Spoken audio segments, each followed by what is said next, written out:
This one will be given by Iman Mehdipour, who's affiliated with the University of California, Los Angeles.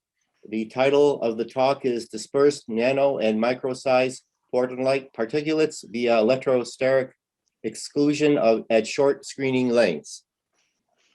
Thank you for the intro. Hi, everyone. My name is Iman Mehdipour. Today, I'm presenting the rheology and the aggregation of Portlandite suspension at the short screening lengths. The collaborators of this work are Timons, Joe, they are PhD students, and Professor Atahan, Professor Netalad, Professor Bauchi, Dr. Garboxi from NIST, and Professor Srivastava, and also, of course, Professor Garovsan from UCLA.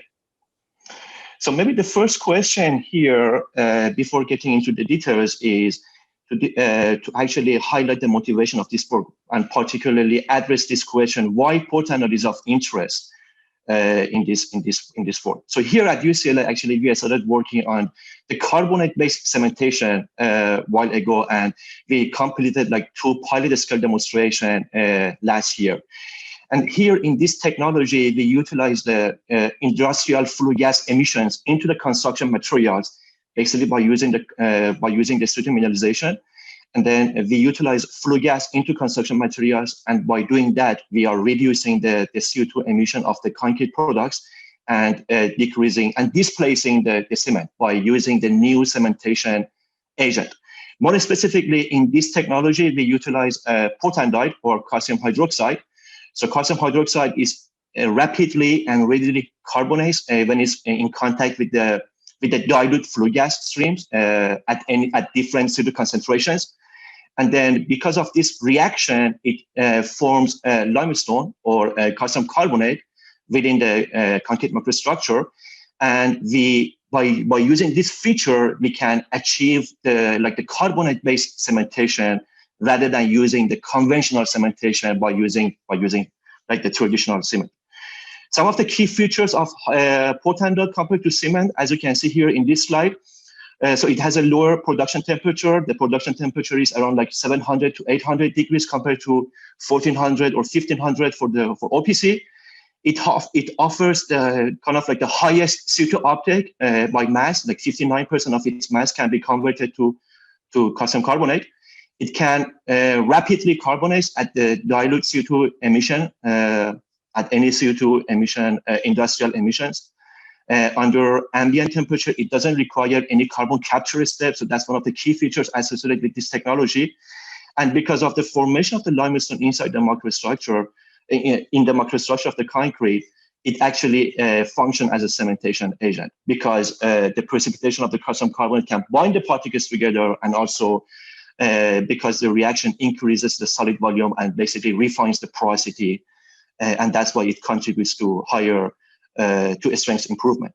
So we at UCLA are looking into the new angle of this technology, basically to integrate this technology into 3D printing concept by utilizing calcium hydroxide-based cementation and applying the CO2 curing or carbonation curing for the 3D printing components. So here you can see the conceptual illustration of this concept.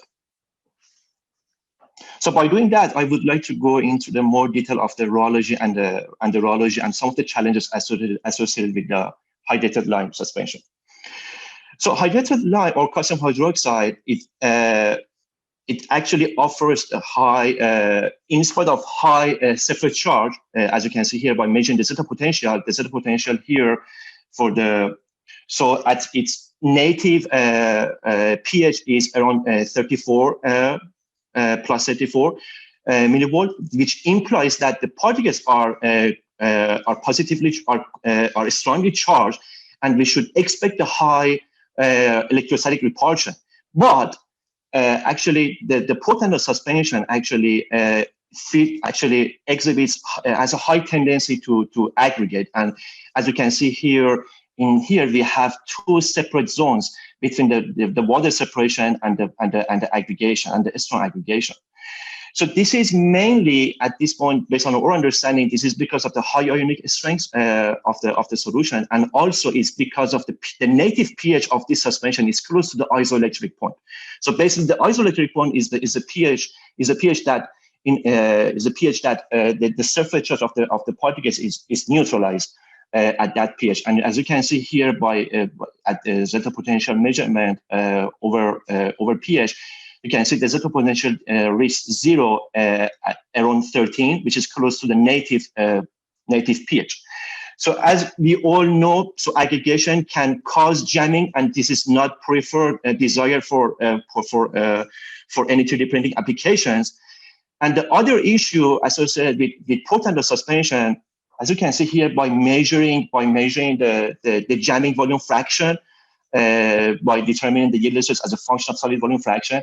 As you can see here, at two different pHs, at the native pH, which is 12.6, and the 13, which is the isoelectric point, we are getting this kind of like the same maximum volume fraction by applying these power law function models. So that implies even for the strongly charged particles at their native pH, we are not expecting any like dispersion. So looking into the interaction potential, we wanted to have better understanding what exactly caused this issue. So because of the high ionic strength of the Portlandite suspension, because of the fast dissolution, it actually compresses the electric double layer. And once we are looking into the interaction potential particles, which is the sum of the van der Waals forces and the electrostatic repulsion forces, because of the compressing the electric double layer, the Debye length actually decreases, and that's why we have a very short. We have a screening of the electrostatic repulsion, and we have a short length of the electrostatic repulsion. That means the electrostatic repulsion is very limited, and it's not really it doesn't contribute to dispersion of the particles, and that's why we are observing a strong aggregation tendency in Portlandite suspension. Another issue with this behavior is actually we call it as like the ion bridging.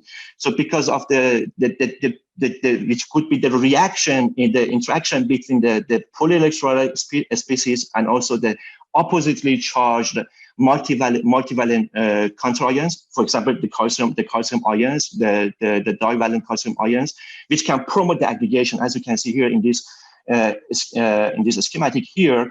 So basically, once we are adding the polyelectrolyte or any type of polymer in the suspension, it actually, because of this multivalent counterion, it can collapse the brush here, and it can actually promote the particle aggregation. So that's why the selection of the dispersant is very critical for this suspension. To see how we can actually mitigate this aggregation behavior and control dispersion of the Portlandite suspension, we look at three commercially available dispersants. And we did detailed characterization. We determined the molecular weight by using the GPC approach. We determined the charge density and the hydrodynamic radius. So those are like the three important attributes to characterize the dispersant. So we selected three different dispersants here: the lignosulfonate base, and also the main functional group for the lignosulfonate base at dispersant is a sulfonic group. The second admixture was the polyalkylic based acid-based dispersant. So these two are mainly linear dispersant. And the last one was the polycarboxylate ether base, which is primarily strict repulsion, which features strict repulsion behavior because of so it is like the comb-like dispersant. And more specifically, for the PCE base, it has the PAA backbone and also the polyethylene glycol side chains, which are neutral charges for the side chain. And the detailed characterization actually revealed that the majority of the molecular weight for the PCE is actually attributed to the side chain compared to the backbone. So looking to the some rheological properties, of course, adding the dispersant, we expect that the yield stress decreases. We can see how the yield stress reduction actually is dictated by the type of the dispersant, because this dispersant actually they feature different mechanism for the dispersion. So we expect that because of the Coulombic behavior of the PCE, so the reduction in the yield stress is more prominent by using PCE compared to the other linear dispersants. Looking to the aggregate size and the kinetic of the aggregation, again, by using the dispersant, more specifically PCE and the PAA dispersant, the aggregate size and the aggregate evolution significantly reduces compared to the lignosulfonate base, or compared to the reference calcium hydroxide suspension. We measured the crossover energy, which is unindicative of the elasticity of the aggregates, and we realized that although PAA and PCE based, they offer similar aggregate size or aggregate kinetics, but the elasticity or strength of the aggregates actually is completely different. So for by using the crossover energy concept, which is the integral of the area under the storage modulus as a function of the strain until the point of the crossover strain, we determine that the energy required to break to actually separate this aggregate and break this aggregate is much lower for the PCE base compared to the PAA base. This is again because of the Coulombic behavior of this PCE admixture. More specifically, we wanted to see how the adsorption of this dispersant would be different because of the different action mechanism here. So we did TOC, that's a total organic carbon analyzer, and we determined the correlation between the adsorbed dispersant compared to the free dispersant that we have in the suspension. So the PAA offered the higher adsorption compared to PCE or lignosulfonate base. More specifically, we applied the Lymer adsorption isotherm to determine the binding affinity. So we know that different properties, different characteristics of the dispersant, like the molecular weight, the charge density, and the length of the side chain, they all contribute to the binding affinity. More specifically, higher molecular weight, higher or greater charge density, or smaller side chain, it helped in increasing the binding affinity. And that's why PCE has lower binding affinity or lower adsorption compared to PAA. This is mainly because of the presence of the side chain for the PCE. And if we normalize the yield stress to the adsorbed dispersant, actually we see that here in this plot, the reduction in the yield stress at the constant adsorption dispersant is actually more is more prominent for the PCE, which again shows the presence of the side chain to separate the particles. So we know that rheology is very critical to control the 3D printing, and more specifically, the interparticle space, or the controlling and tuning the interparticle spacing is very critical. We know that there is a linear correlation, or kind of a good correlation, between the yield stress and the effective interparticle spacing. So here in this study, we came up with the approximate to estimate the interparticle spacing by determining the dispersant layer thickness, which is formed onto the surface of the particles. More specifically, we come up with this equation, which is the product of the hydrodynamic radius, which kind of like indicative of the strict repulsion or the side chain length, times this parameter, which is indicative of the surface coverage coming from the TOC measurement, which actually indicates how much of the admixture is effectively adsorbed onto the surface of the particle. So this product, the product of these two parameters can be used as an estimate to determine the layer thickness of the dispersant around the particle surfaces. And we know that here in this plot, which is the correlation between the yellow stress and the dispersant layer thickness, as you can see here, there is a very, very good exponential behavior. By increasing the layer thickness, the yellow stress decreases, and that's mainly because of the higher separation or larger separation between the interparticles in the suspension.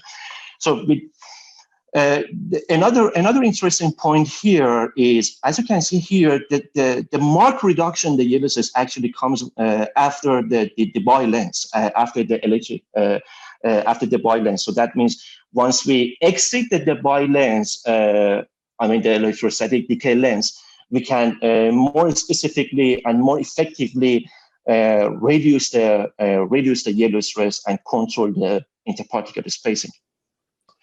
With that, I would like to conclude my presentation. Of course, for more information, you can refer to our publication into soft matter. But with that, I would like to conclude that the electrostatic repulsion is fine, but it's not sufficient to mitigate the aggregation once we have a strong charge screening behavior or once we have high ionic strengths.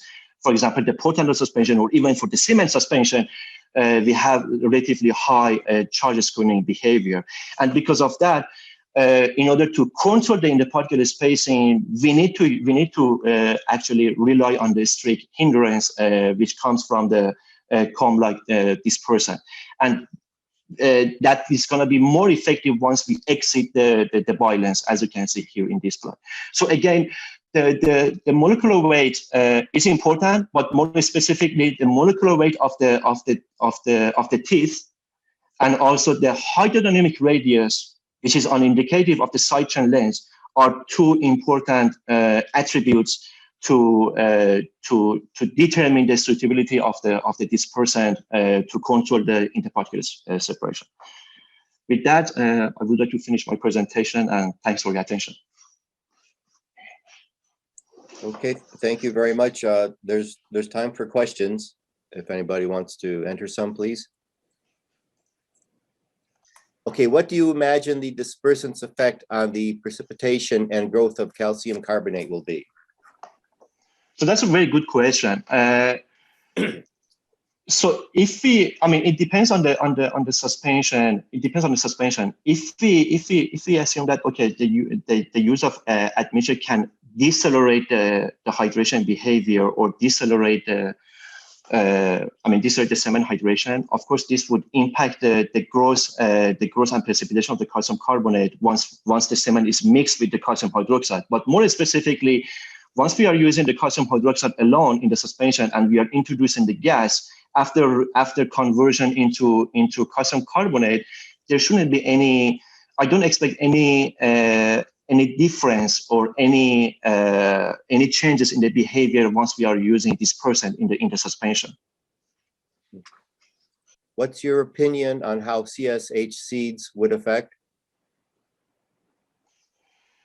So it depends on the time of the reaction, for example, because the CSH at the beginning, it might be maybe over time it becomes negatively charged. So because of the charge difference between the CSH and the CH, the adsorption, of course, would be different, and it all depends on the action mechanism of the dispersant. So the answer here, if the CSH is negatively charged, then using the negatively charged backbone would actually reduce the adsorption onto the CSH surfaces. I'm not sure is that what actually Otto was looking for. Would you give us the information of the publication and the reference? Is that what they're asking for? Yeah, of course. So here, the title of the publication is Dispersed Nano and Macro-sized Portlandite Particulates Why Electrostatic Exclusion at Short Screen Lengths. It's published in Soft Matter in 2020. And yeah. Thank you very much again. Appreciate that. Very nice talk.